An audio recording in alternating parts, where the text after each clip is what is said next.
Welcome back to our channel Bezwadi and cooking corner. Hi అండి, నేను మీ సునీత. అందరు ఎలా ఉన్నారు, బాగున్నారా? ఈ రోజు మన వీడియోలో వినాయక చవితి సందర్భంగా 3 రకాల ప్రసాదం రెసిపీస్ ని ఎలా చేయాలో చేసి చూపిస్తానండి. చాలా సింపుల్ ప్రాసెస్ లో ఎవరైనా చేయొచ్చు అన్నమాట. మా వీడియోస్ మీకు కనుక నచ్చినట్లయితే తప్పకుండా ఒక లైక్ చేసి సపోర్ట్ చేయండి. ప్రాసెస్ లోకి వెళ్ళిపోదామండి. ముందుగా చింతపండు పులిహోరని ఎలా చేయాలో చేసి చూపిస్తానండి. దీనికోసం ముందుగా 1/2 kg రైస్ ని ఉడికించుకొని పక్కన పెట్టుకున్నాను.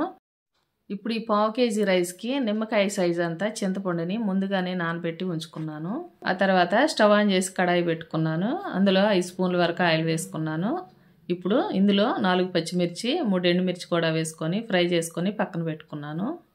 ఇప్పుడు ఇదే ఆయిల్లో 1/2 కప్పు పల్లీలు వేసుకున్నాను. అలాగే 2 స్పూన్లు తాలింపు గింజలు కూడా వేసుకొని దోరగా ఫ్రై చేసుకొని తీసి పక్కన పెట్టుకోవాలి.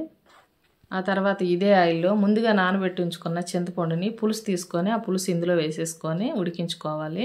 ఈ పులుసు బాయిల్ అవుతుంది కదండి. ఇప్పుడు 1/2 స్పూన్ పసుపు అలాగే చిటికెడు ఇంగు కూడా వేసుకొని కలుపుకోవాలి.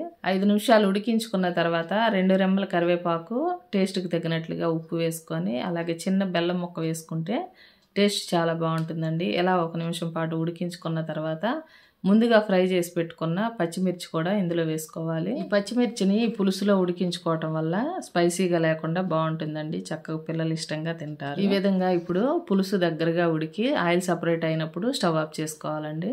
పులుసు అయితే 5 నిమిషాల పాటు చల్లారిన తర్వాత ఈ రైస్లో వేసుకొని కలిపేసుకోవాలి. ఈ పులుసు మొత్తం ఈ రైస్కి పట్టేటట్లుగా నీట్గా కలిపేసుకున్నానండి. ఇప్పుడు ఫైనల్లో ముందుగా ఫ్రై చేసి పెట్టుకున్న తాలింపులు కూడా వేసుకొని అలాగే సన్నగా తరిగి పెట్టుకున్న కొంచెం కొత్తిమీర కూడా వేసుకొని నీట్గా మొత్తం కలిపేసుకోవాలండి.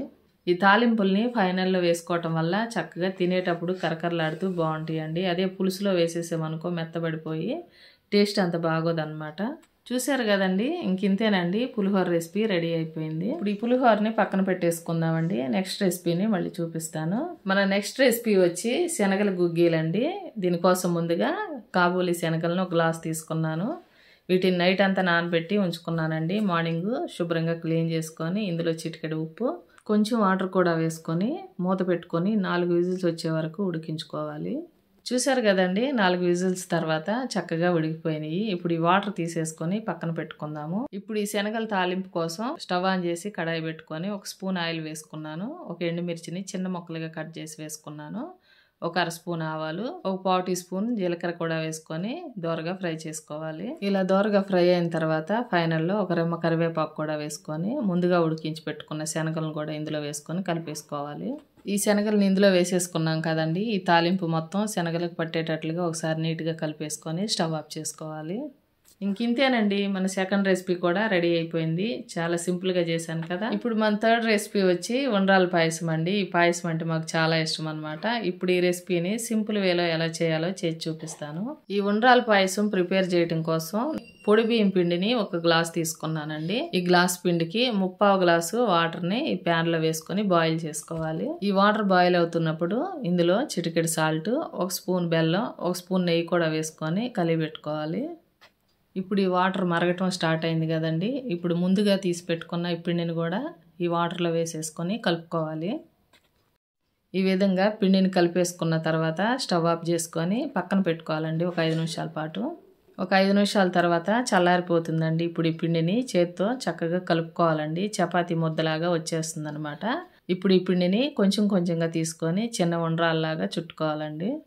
చూసారు కదండి, ఈ పిండి మొత్తాన్ని ఎలా చిన్న బాల్స్ లాగా చుట్టుకొని పక్కన పెట్టుకోవాలి. ఆ తర్వాత స్టవ్ ఆన్ చేసుకొని స్టవ్ మీద ఒక వెడల్పాటి గిన్నెని పెట్టుకున్నానండి. ఇప్పుడు ఈ గిన్నెలో 1/2 లీటర్ ముందుగానే మరిగించి పెట్టుకున్న పాలను వేసుకున్నాను. ఆ తర్వాత ఇంకో గ్లాస్ వాటర్ కూడా వేసుకున్నానండి. ఈ పాలు కొంచెం బాయిల్ అయిన తర్వాత ముందుగానే నానబెట్టి ఉంచుకున్న 1/2 కప్పు సగ్గుబియ్యం వేసుకున్నాను. ఈ సగ్గుబియ్యం ఉడికేంత వరకు 10 నిమిషాల పాటు ఉడికించుకోవాలండి. సగ్గుబియ్యం వచ్చి సన్నయ్యే కాబట్టి త్వరగానే ఉడికిపోతుంది. ఇప్పుడు ఈ సగ్గుబియ్యం అయితే సగం వరకు ఉడికిపోయినాయండి. ఇప్పుడు ముందుగా ప్రిపేర్ చేసుకున్న ఉండ్రాలను కూడా ఈ పాలల్లో వేసేసుకొని కలుపుకొని 10 నిమిషాల పాటు చిన్న మంట మీద ఉడికించుకోవాలి. ఈ ఉండ్రాలు ఉడుకుతూ ఉన్నాయి కదండి. ఈ లోపు వచ్చి నేను ఈ పాయసం కోసం 1/2 కప్పు బెల్లం తీసుకున్నాను. ఈ బెల్లంలో కొంచెం వాటర్ వేసుకొని కరగబెట్టుకోవాలి. ఓకే అండి, 10 నిమిషాల తర్వాత చూద్దాము ఉండ్రాలు ఉడికినాయో లేదో. ఉండ్రాలు అయితే చక్కగా ఉడికిపోయినాయండి.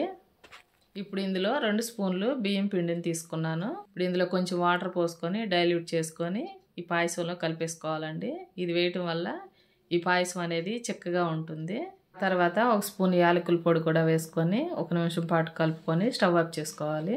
ఇప్పుడు ఈ పాయసం పూర్తిగా చల్లారిన తర్వాత బెల్లం పాకం కలుపుకోవాలండి. ముందే వేసుకున్నాం అనుకో వేడి మీద పాలు విరిగిపోతాయి. 10 నిమిషాల తర్వాత ఈ పాయసం చల్లారిందండి. ఇప్పుడు ముందుగా కరిగించి పెట్టుకున్న ఈ బెల్లం పాకాన్ని వడకట్టుకొని ఈ పాయసంలో పోసేసుకోవాలి. ఆ తర్వాత ఫైనల్లో ఒక స్పూన్ నెయ్యి కూడా వేసుకొని కలుపుకోవాలండి. టేస్ట్ బాగుంటుంది. ఇంతేనండి, మన 3వ రెసిపీ ఉండ్రాల పాయసం కూడా రెడీ అయిపోయింది. ఇంతేనండి, చూసారు కదా, చాలా సింపుల్ గా ఈ 3 రెసిపీస్ చేశాను. నచ్చినట్లయితే తప్పకుండా మీరు కూడా ఈ వినాయక చవితికి ప్రిపేర్ చేసుకొని ఎంజాయ్ చేయండి. ఓకే అండి, మన ఛానల్ తరపున మీ అందరికీ హ్యాపీ వినాయక చవితి అండి. మీరందరూ ఈ వినాయక చవితిని హ్యాపీగా జరుపుకోవాలని కోరుకుంటున్నాను. చూసారు కదండి, ఈ రోజుకి ఇంతే రెసిపీ. మరో మంచి రెసిపీతో మళ్ళీ మీ ముందుకు వస్తాను. మా వీడియోస్ కనుక మీకు నచ్చినట్లయితే ప్లీజ్ ఒక లైక్ చేసి సపోర్ట్ చేయండి. థ్యాంక్ యూ అండి.